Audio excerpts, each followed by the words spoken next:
আসসালামু আলাইকুম দর্শক, এটা হলো মালদ্বীপ সবচেয়ে বড় একটা জেটিঘাট। এখান থেকেই মালদ্বীপের বিভিন্ন আইল্যান্ডে এখান থেকে মাল নেওয়া আসা যাওয়া করে। এটি হলো কার্গো, যেই বড় বড় ধনী বলে, এগুলাকে ধনী বলে, বাংলাদেশে বলে লঞ্চ।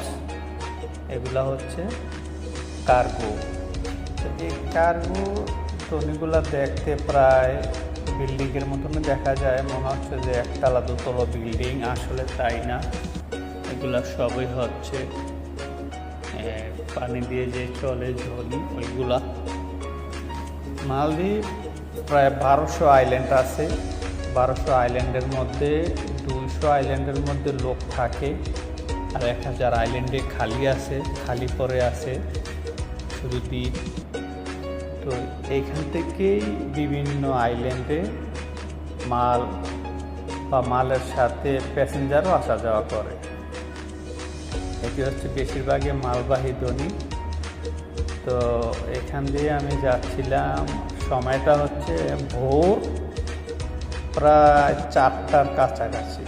ভোর প্রায় 4টার কাছাকাছি।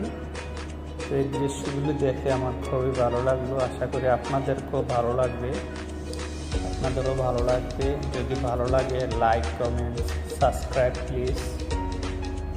যদি আপনারা লাইক কমেন্ট করেন তাহলে আরেকটা ভিডিও বানানোর আগ্রহ জাগবে। তো প্লিজ লাইক, কমেন্ট, সাবস্ক্রাইব করুন। নতুন ইউটিউবার হিসাবে সাহায্যের হাত বাড়িয়ে দিন। আপনারা সাথে থাকলে এরকম আরও নতুন নতুন ভিডিও নিয়ে আসবো ইনশাআল্লাহ। তো সাথে থাকুন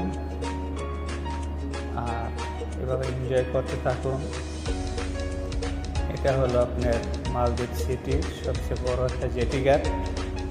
এখান থেকেই বিভিন্ন আইল্যান্ডে এই ধনীগুলো আসা যাওয়া করে। এগুলা উপরতলার মধ্যে প্যাসেঞ্জারও থাকে, আর নিচতলার মধ্যে যত মাল আছে, মুদি মাল, স্টেশনারি মাল, সব জাতের মাল, এইসব পণ্যগুলি এইসব ধনী দিয়ে আসা যাওয়া করে। তো এখন ভোর 4টার কাছাকাছি। তো দেখে মনে হলো যে একটু ভিডিও করি।